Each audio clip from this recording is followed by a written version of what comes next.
Nous avons élevé un idiot, a dit ma mère en ricanant. Il croit que le simple fait de payer les factures fait de lui quelqu'un d'exceptionnel. Et pourtant, c'est moi qui ai remboursé leur crédit immobilier, réglé toutes leurs dettes et offert une voiture de luxe flambant neuve. Débrouillez-vous maintenant. Je ne suis plus votre porte-monnaie sur pattes, ai-je dit en annulant tous les virements automatiques.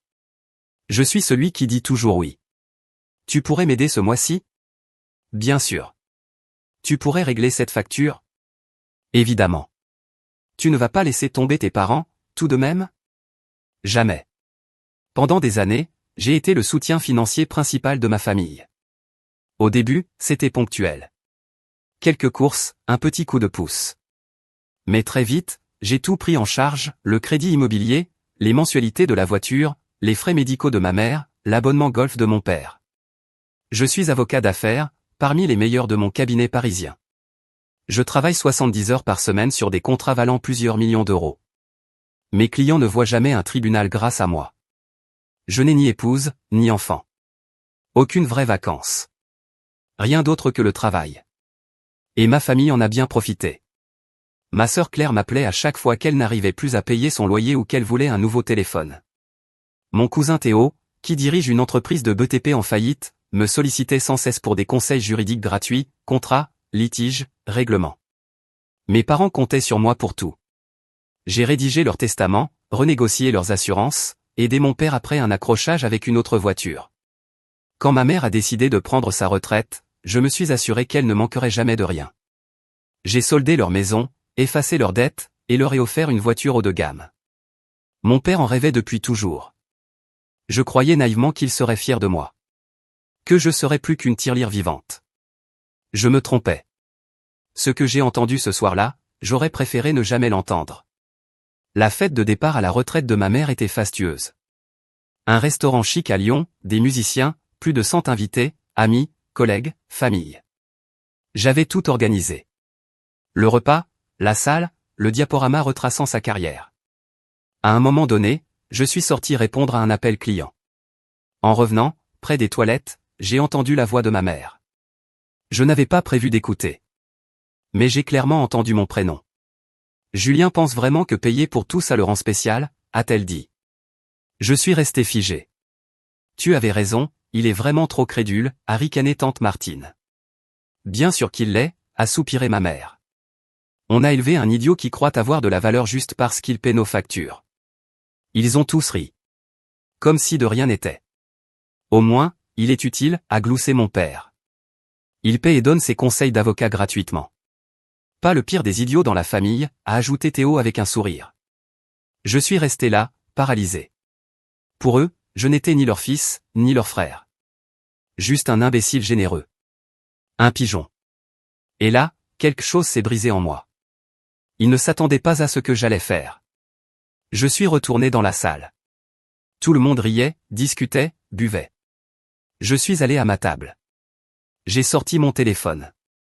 Et, devant tout le monde, j'ai ouvert mon application bancaire. Qu'est-ce que tu fais? A demandé Claire, inquiète. J'annule tous les virements automatiques. Le crédit, les factures, l'assurance, terminé. Qu'est-ce que tu veux dire par terminé? A demandé mon père en posant son verre. J'ai inspiré profondément. Ça veut dire que vous allez devoir vous débrouiller sans moi désormais. Le sourire de ma mère s'est figé. Julien, ne fais pas ton cinéma, a-t-elle lancé sèchement. Non, ai-je dit en souriant. Ce n'est pas du cinéma. C'est juste terriblement en retard. Vous me prenez pour un naïf parce que je règle vos problèmes? Parfait. On va voir comment vous vous en sortez seul. Silence. Julien, tu ne peux pas être sérieux? A tenté tante Martine avec un rire nerveux. Je suis très sérieux. Je me suis tourné vers Théo. Et toi, pour tes dossiers juridiques, trouve-toi un autre avocat. C'est fini. Il a serré la mâchoire. Tout ça pour une plaisanterie? Non. Pour la première fois, je vois clair dans votre jeu. Mon Dieu, grandis un peu, a lâché Claire. Tu réagis comme un gamin. Non. J'agis comme un avocat qui met fin à un mauvais contrat. Puis je me suis levé. Et je suis parti. Personne n'a essayé de m'arrêter. Les 2 premiers jours, silence total. Puis les appels ont commencé. D'abord ma mère. Julien, tu as oublié de régler la facture d'électricité, mon chéri. Tu peux le faire aujourd'hui? Ignoré. Ensuite mon père. Julien, c'est urgent, l'assurance n'a pas été payée. Ignoré. Puis Claire. Tu nous punis sérieusement tous pour une simple blague? Grandis un peu. Ignoré. À la fin de la semaine, j'avais compté 37 appels manqués. Un mois plus tard, le total était monté à 105. Et c'est là que la vraie folie a commencé. Au début, je pensais qu'ils allaient se calmer. Peut-être même se rendre compte de ce qu'ils avaient fait. Je me trompais. Le silence n'a pas duré. Après ces 105 appels manqués, ils ont changé de stratégie. Ils ont commencé à m'envoyer des messages remplis de culpabilité. Maman, Julien, nous sommes ta famille. On ne traite pas sa propre famille comme ça. Papa, ta mère ne dort plus. Elle est épuisée. Ça ne te touche même pas? Claire, waouh. Tu vas vraiment nous jeter comme si on ne comptait pas? Je suis resté silencieux. Puis sont venus les messages passifs-agressifs en ligne. Claire a partagé, certaines personnes n'aident que pour vous le reprocher plus tard. Le véritable amour n'attend rien en retour. J'ai éclaté de rire en lisant ça. De l'amour inconditionnel, après que j'ai payé ses frais de vie pendant des années. Sans rien demander. Et maintenant que j'arrête, je deviens l'ennemi. Puis ils ont commencé à paniquer. Maman, Julien, l'électricité a été coupée aujourd'hui. On est dans le noir. Comment as-tu pu nous faire ça? Ce message m'a presque brisé. Presque. Mais je me suis rappelé chaque fois où j'avais réglé leurs factures. Et chaque fois que je leur avais demandé comment ils géraient leur argent. Ma mère balayait la question d'un ton léger. Oh, t'inquiète pas mon chéri. On s'en sortira. Eh bien, maintenant, ils allaient devoir s'en sortir sans moi. Une visite inattendue est arrivée une semaine plus tard. Ils ont débarqué dans mon bureau. Je consultais un dossier juridique quand mon assistante abusait. Julien, ta famille est là. Sans rendez-vous. Ils disent que c'est urgent. J'ai soupiré en me frottant le front. J'aurais dû m'y attendre. Dis-leur d'attendre dans la salle de réunion, ai-je répondu. J'ai refermé mon ordinateur et je suis entré dans la salle. Ma mère, mon père et Claire étaient assis, furieux. Julien, a commencé ma mère, ça suffit maintenant. Tu as fait passer ton message. Maintenant sois adulte et répare ça. Réparer quoi? Ai-je demandé en me penchant sur la table. Les factures. A-t-elle crié. On est submergé. Le crédit, l'assurance voiture, les paiements, tout. Ce n'est pas mon problème, ai-je répondu d'un ton neutre. Pas ton. Mon père a secoué la tête. Fiston, tu ne peux pas abandonner ta famille comme ça. Oh mais je l'ai déjà fait, ai-je dit calmement. Claire a croisé les bras. Tu vas juste nous laisser galérer? Tu veux dire comme moi? Quand je bossais 70 heures par semaine pour vous tous, pendant que vous vous moquiez de moi. Ai-je répliqué. C'était juste une blague, Julien. Tu exagères, a-t-elle soufflé. Je me suis penché plus près, les mains appuyées sur la table. Mettons les choses au clair. Vous avez ri de moi. Vous avez profité de moi. Et maintenant que j'ai enfin mis une limite, je suis le méchant? Hors de question. Ce n'est pas comme ça que ça marche. Ma mère a adouci son ton. Mon chéri, on n'a jamais voulu te blesser. On croyait juste que tu aimais nous aider. J'ai lâché un rire vide. Est-ce que vous m'avez déjà laissé le choix? Silence. Exactement, ai-je dit. Mon père a tenté une autre approche. Bon.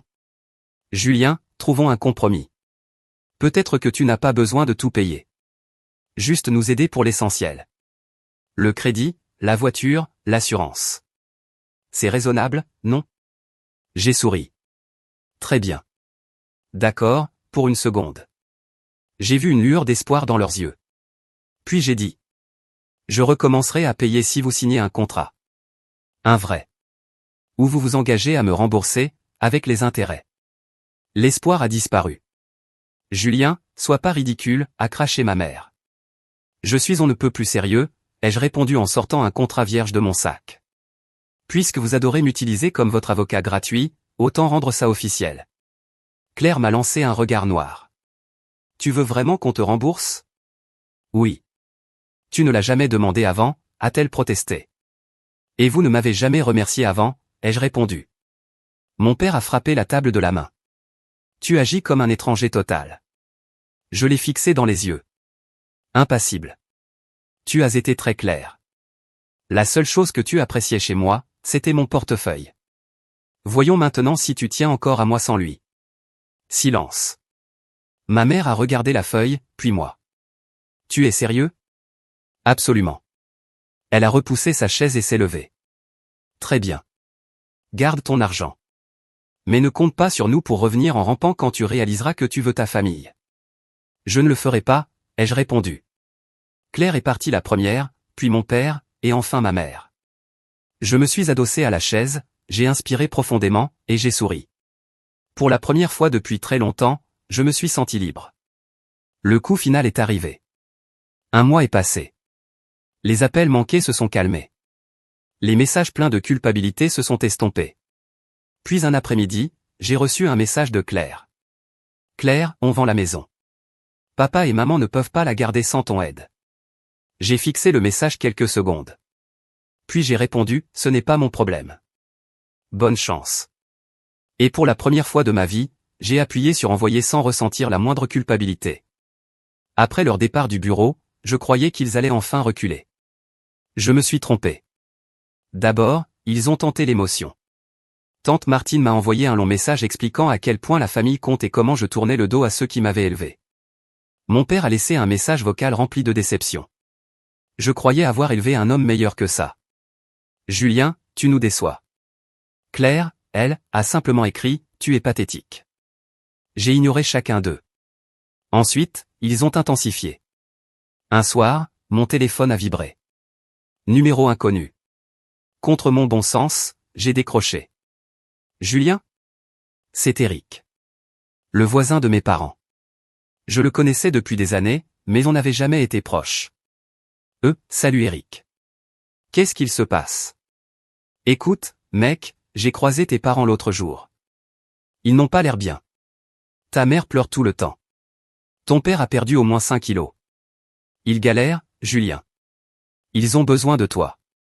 Je sais qu'il y a eu des tensions, mais ça reste tes parents. Tu vas vraiment les laisser perdre leur maison?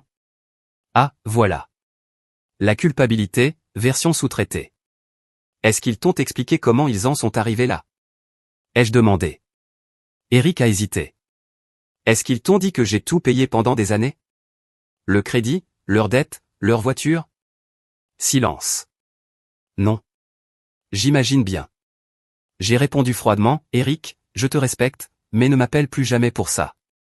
Ce n'est plus mon problème. Et j'ai raccroché. Le piège est venu une semaine plus tard. J'ai reçu un appel des ressources humaines. Julien, il faut qu'on parle. Il y a un souci. Mon estomac s'est tordu. Quel genre de souci? Une femme, affirmant être ta mère, a appelé ce matin. Elle semblait bouleversée.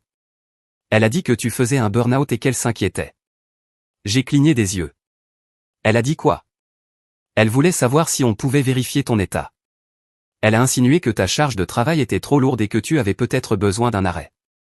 J'ai vu rouge. Ce n'était plus de la culpabilité. C'était une tentative de saboter ma carrière. Vous comprenez bien que c'est du grand n'importe quoi. Ai-je dit en serrant les dents. Bien sûr. Mais on devait vérifier. Elle a vraiment fait passer ça pour une urgence de santé mentale. On est juste soulagé que tu ailles bien. Je vais parfaitement bien. Mais si elle appelle encore, dites-lui de rester loin de ma vie. J'ai raccroché. Furieux. Il montait d'un cran. Et je savais que ce n'était pas fini. Le dernier stratagème est arrivé 2 semaines plus tard. Je travaillais quand j'ai reçu un message vocal urgent de Claire. Julien, s'il te plaît. Je sais que tu nous détestes, mais j'ai besoin de toi. C'est au sujet de papa. Il a de gros ennuis. Rappelle-moi. Je n'y croyais pas. Mais une petite partie de moi, encore attachée, m'a poussé à la rappeler. Elle a décroché immédiatement. Julien? Sa voix tremblait. On aurait dit qu'elle pleurait. Qu'est-ce qu'il se passe? Papa s'est embarqué dans un truc dangereux. Il a emprunté de l'argent aux mauvaises personnes. Des usuriers.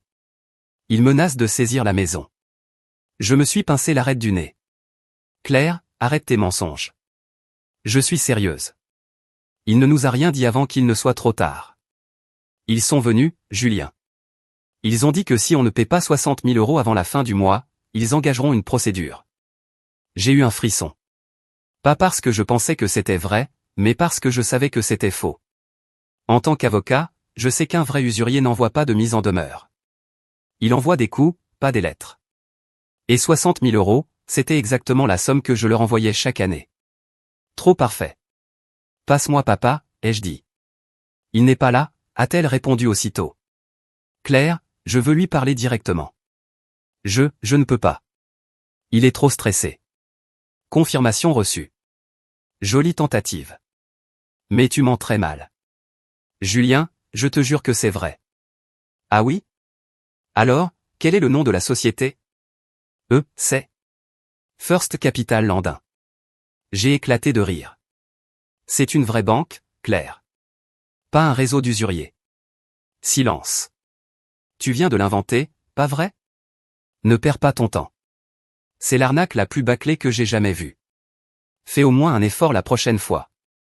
Julien, je t'en supplie. Bonne chance pour t'en sortir sans moi. Et j'ai raccroché. Le point de rupture. C'était fini. J'ai bloqué leur numéro. J'ai changé d'adresse mail. Et j'ai même demandé à la réceptionniste de mon cabinet de ne plus transférer aucun appel venant de ma famille. Et pour la première fois de toute ma vie, je me suis senti vraiment libre. Une semaine plus tard, j'ai reçu un dernier message de ma mère. On vend la maison. J'espère que tu es content.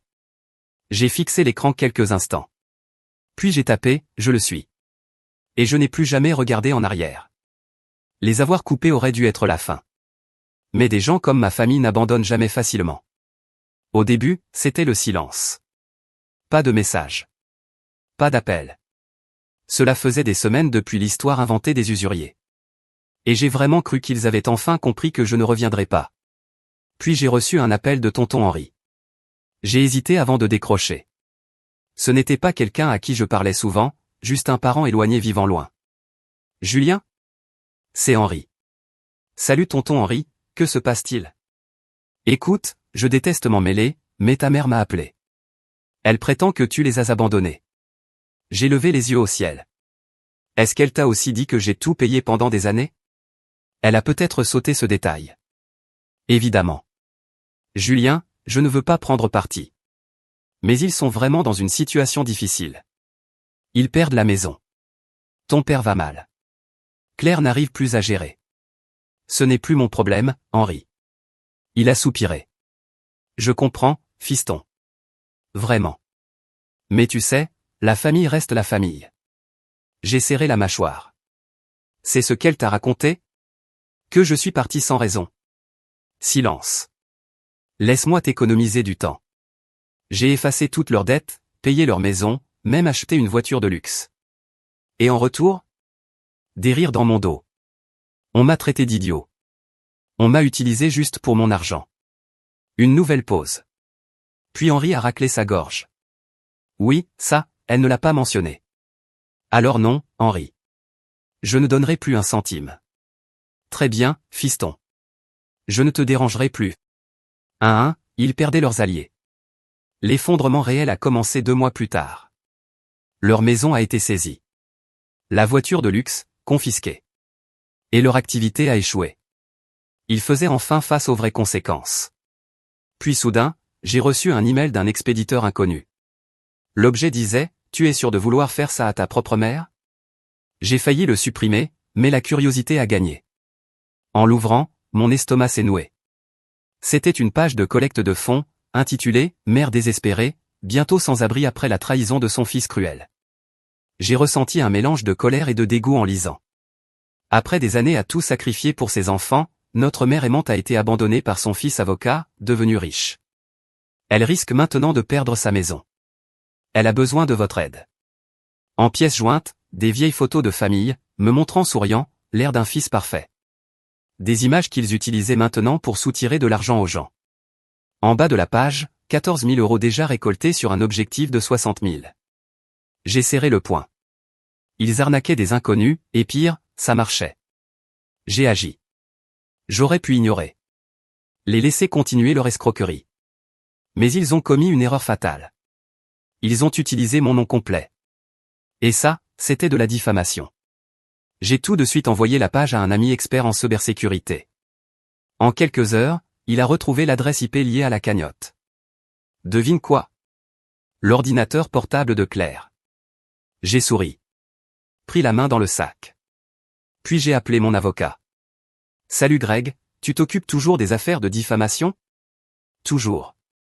Qui est le défendeur? Ma propre famille. Je lui ai tout envoyé, lien de la cagnotte, capture d'écran, preuve montrant où allait l'argent.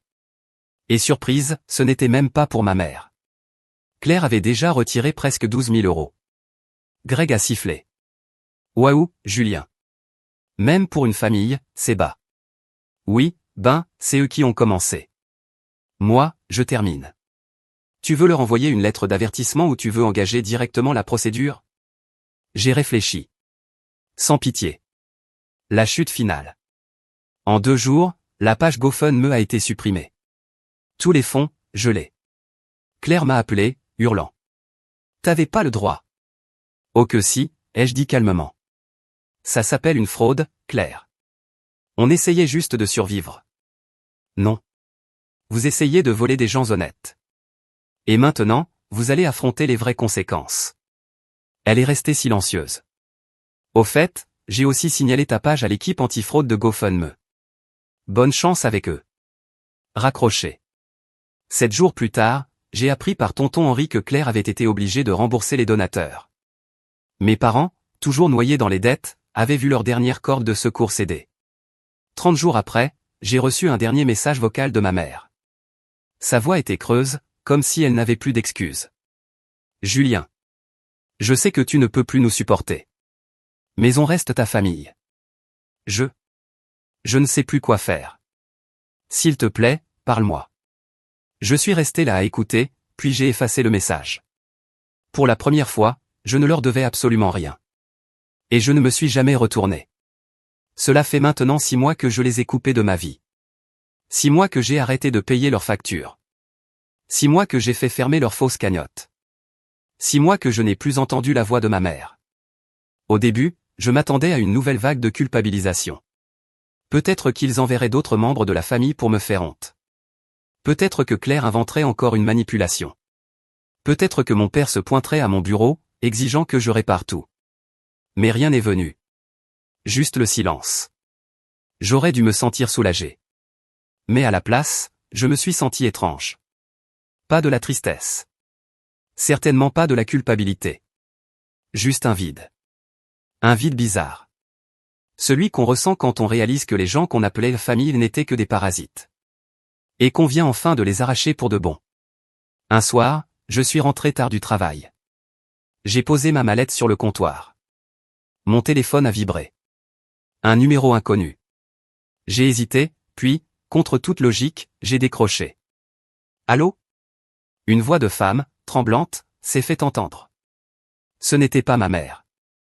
Julien, c'est moi, Brenda. J'ai cligné des yeux. Brenda. La femme de Jacob. Elle était mariée à mon cousin. On n'avait jamais été proches, mais elle avait toujours été discrète, observatrice. La seule, peut-être, dans la famille, qui ne me traitait pas comme un compte bancaire. Brenda, ai-je dit prudemment. Qu'est-ce qu'il se passe? Je ne savais pas si je devais appeler. Mais je pense que tu devrais savoir. Tes parents vivent maintenant chez Claire. J'ai levé un sourcil. Et alors? C'est grave, Julien. Très grave. Je suis resté silencieux. L'entreprise de Claire s'est effondrée. La maison est sale. Tes parents ne quittent presque jamais leur chambre. Et Claire, elle est en train de sombrer. Elle boit beaucoup. Elle hurle sur tout le monde.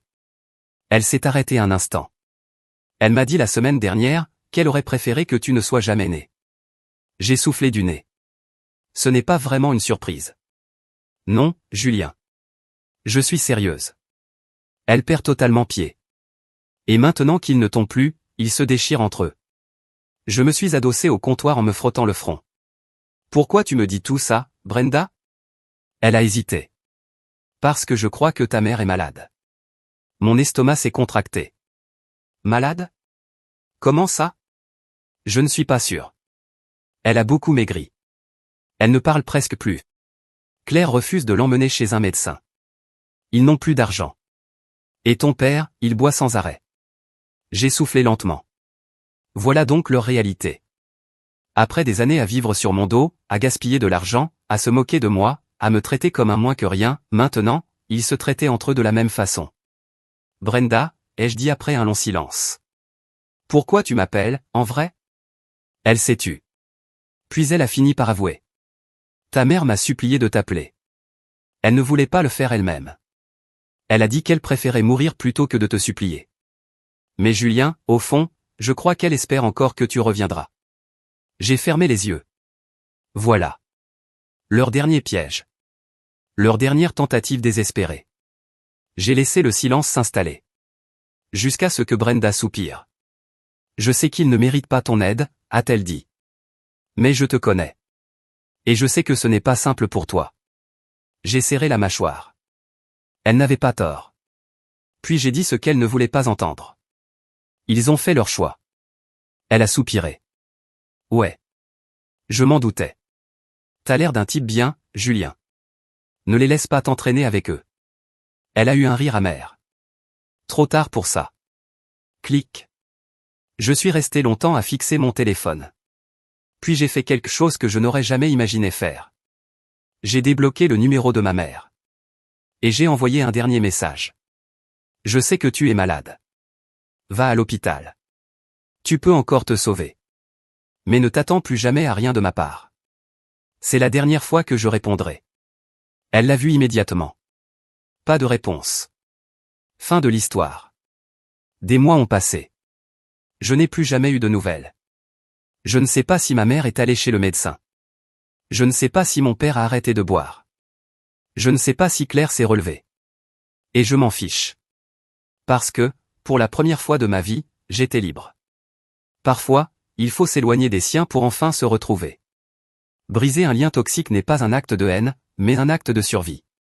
Ce n'est pas parce qu'on partage un nom, un sang, ou un passé, qu'on partage encore de l'amour. Il m'a fallu des années pour comprendre que donner, sans jamais recevoir de respect, ce n'est pas de la générosité. C'est de la soumission. Et la famille, lorsqu'elle devient un poids qui écrase l'âme, doit être repensée. Je n'ai pas abandonné ma famille. J'ai cessé de m'abandonner, moi. Et toi? Jusqu'où irais-tu par loyauté? Et quand est-ce que l'amour de soi commence à valoir plus que l'illusion d'un lien? Ce n'est pas une histoire de vengeance. C'est une histoire de libération.